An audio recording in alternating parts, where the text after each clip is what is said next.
ዛሬ ከዚህ መጽሐፍ የማካፍልህን ጥበብ ለአንድ ወር ያህል ተግባራዊ እንድታደርጋቸው ጠይቃለሁ። ዘዴዎቹ ውጤታማ እንደሚሆኑ በሙሉ ልብ ልታምን ይገባል።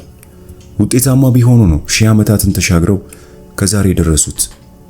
የተቀረው ህይወትህን እስከ ወዲያኛው ለመለወጥና ውስጣዊ ሰላምን ለመጎናጸፍ ራስ ላይ ኢንቨስት ከማድረግ የበለጠ ነገር ምን አለ? በዚህ መጽሐፍ የምናያቸውን መመሪያዎቹን ተግባራዊ በማድረግ የራስን ህይወት ብቻ ሳይሆን በዙሪያ ያሉትንም ሰዎች ሁሉ ህይወት ነው የምትለውጠው። እንዴት ሊሆን ይችላል ብለህ ልትጠይቀኝ ትችላለህ።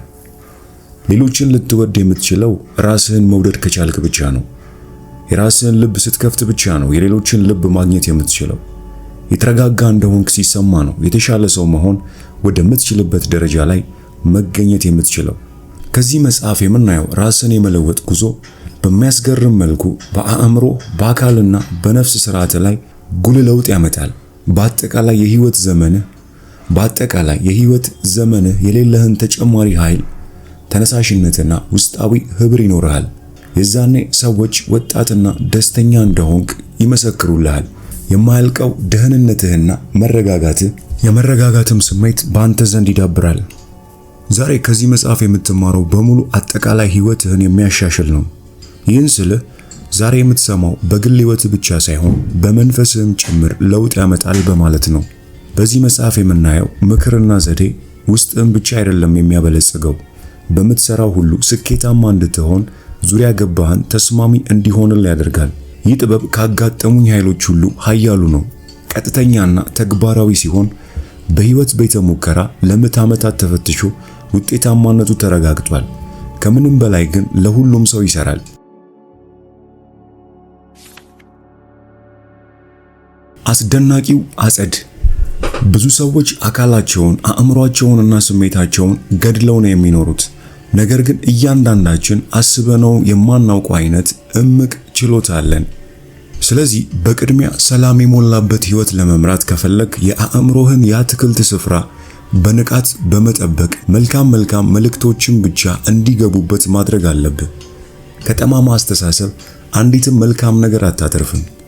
በዚች ምድር ላይ የምታውቃቸው ደስተኛና ስኬታማ እንዲሁም ፍጹም ጤነኛ ሰዎች በአፈጣጠራቸው ካንተ ሆነ ከኔ በምንም አይለዩ። ሁላችንም ስጋና አጥንት ነን።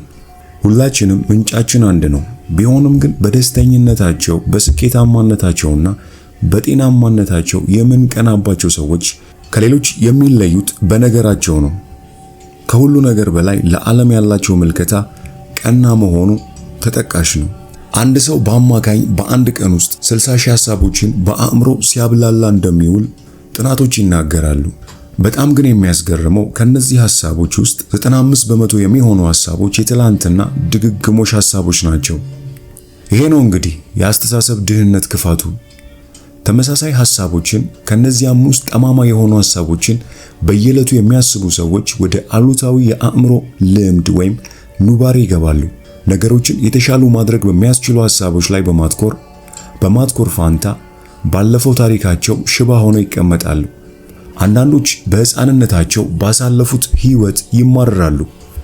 ሌሎች ደግሞ ጥቃቅን ነገሮችን አግዝፈው አእምሯቸውን አቅል ያስቱታል።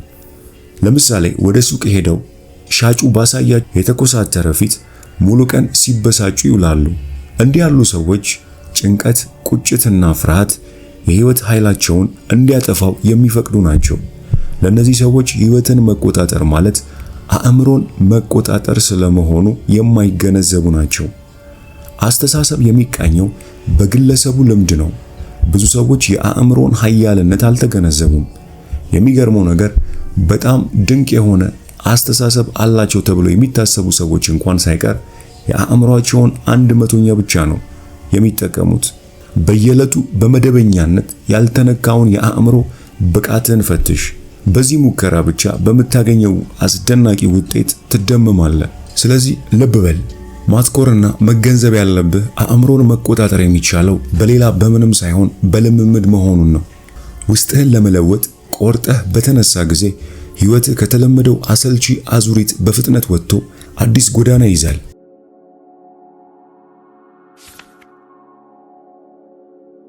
እንዲሁም በተጨማሪ አንተ በአእምሮ ላይ ሙሉ ተቆጣጣሪ ነህ። የአየር ጸባዩን፣ የትራፍ የትራፊክ እንቅስቃሴውን አሊያም አጠቃላይ ሁኔታውን መቆጣጠር አንችል ይሆናል። ነገር ግን ለነዚህ ነገሮች ያለህን አመለካከት በእርግጠኝነት መቆጣጠር ይቻላል። ሁላችንም በየትኛውም ቅጽበት ምን እንደምናስብ የመወሰን አቅም አለን። ይህ ችሎታችን ነው ሳቢ ያደረገን። በዚህ ምድር ላይ ሁሉ ነገር አንጻራዊ እንጂ ፍጹማዊ አይደለም። ምናልባትም ያንተ ደመኛ ጠላት ለኔ የልብ ወዳጅ ሊሆን ይችላል። ለአንዱ ጥልቅ ሐዘን ያስከተለ ክስተት ለሌላው የምርጥ ዕድል በር ከፋች ሊሆን ይችላል። ዘወትር በችጋር የሚማቀቁና ስኬታማ እንዲሁም ተስፈኛ የሆኑ ሰዎችን የሚለዩ በዙሪያቸው ያሉ ነገሮችን የሚመለከቱበትና ምላሽ የሚሰጡበት መንገድ ነው። በህይወት የፈለገው ነገር ቢያጋጥምህ ለጉዳዩ የምትሰጠውን ምላሽ የመምረጥ ሙሉ አቅም አለ። ከእያንዳንዱ ክስተት መልካሙን ሁሉ ለማግኘት የመፈለግ ባህል ስታዳብር ህይወት የበለጠ እያማረ ነው የሚሄደው። ይህ ከታላላቆቹ የተፈጥሮ ህግጋት አንዱ ነው። ይህም እውን ሊሆን የሚችለው አእምሮን በደንብ በመጠቀም ነው። የቁሳዊውም ይሁን መንፈሳዊ ስሜት የሚጀምረው ከአእምሮ ነው። አእምሮ ውጫዊው የውስጥ ነጸብራቅ ነው። በአእምሮክ የሚመላለሱትን ሐሳቦችና በህይወት የሚያጋጥሙህን ክስተቶች በመቆጣጠር ዕጣ ፋንታህን መወሰን ትችላለህ። ምናልባት የገዛ ህይወትህ እንዲህ ፋታ ያጣና የተጨናነቀ ሊሆን የቻለው እነዚህን ነገሮች ለማሰብ ጊዜ ባለመስጠት ሊሆን ይችላል። በቻይንኛ ቋንቋ ፈተና ብሎ ለመጻፍ አደገኛና እድልን የሚመለከቱ ፊደላት መጠቀም አለብን። ለማገናዘብ ከፈቀድን ፈተና አንዳች ብሩህ ተስፋን ሰንቆ ነው የሚመጣው። በህይወት ትምህርት እንጂ ስህተት የለም። የሚለመልሙ መልካም እድሎች እንጂ አጓጉል ገጠመኞች የሉም። ትግል ያበረታል። ህመም እንኳን ሳይቀር ድንቅ መምህር ነው። አዎ በትክክል ከህመም ለመራቅ መጀመሪያ ህመምን ማወቅ አለብህ። በሌላ አገላለጽ ረባዳ ስፍራን ሳታውቅ ከተራራ ጫፍ ላይ መውጣት እንዴት ሊያስደስት ይችላል? ነጥቤን ያገኘኸው ይመስለኛል። ስለዚህ መልካሙን ለማጣጣም መጥፎውን መፍቀድ አለብህ። ነገር ግን ነገሮችን መጥፎና ጥሩ እያልክ መፈረጅ ልታቆም ይገባል። እያንዳንዱ ክስተት አስተማሪ ነው። እነዚህ ተሞክሮዎች ናቸው ውስጣዊም ይሁን ውጫዊ ብልጽግና የሚያስገኙልህ። ብዙ ሰዎች ታላላቅ ደረጃ ላይ ደረሱት መከራን ተጋፍጠው ነው። ስለዚህ የሚያስከፋ ነገር ሲያጋጥምህ አንደኛው በር ሲዘጋ ሌላኛው ይከፈታል የሚለውን የተፈጥሮ ህግ አትዘንጋ።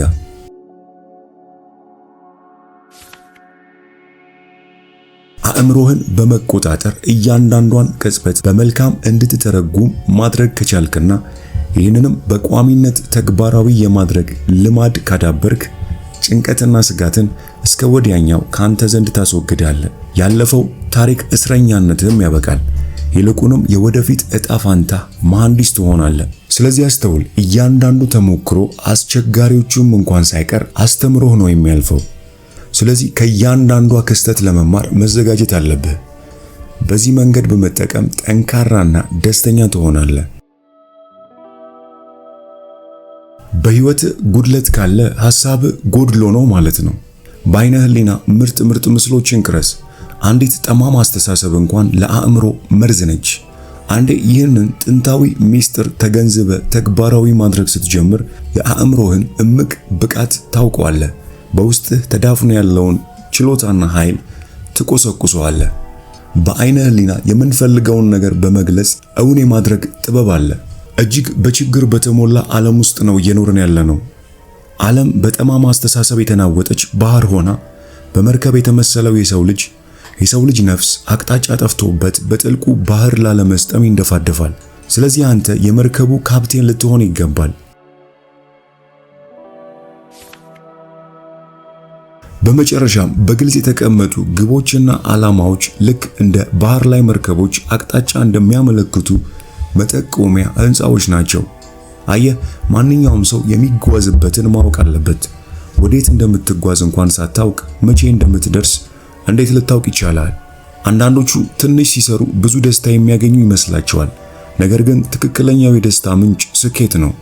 ዘላቂ ደስታ የሚገኘው ግቦችን ለማሳካት በርትተ በመስራትና አንድ ጊዜ ባስቀመጥከው የህይወት ዓላማ አቅጣጫ በመጓዝ ነው።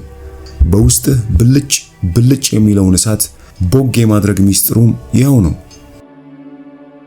የዛሬ መጽሐፍ ቅምሻችን ይመስል ነበር። ከዛሬው መጽሐፍ ቅምሻ የትኛው ሐሳብ ተመቻችሁ? ኮሜንት ላይ ጻፉልኝ። እንዲሁም ይህን መጽሐፍ ሙሉን በአማርኛ የምትፈልጉ ከታች ባለው የቴሌግራም ሊንክ አድራሻ ጽፉልኝ ትችላላችሁ።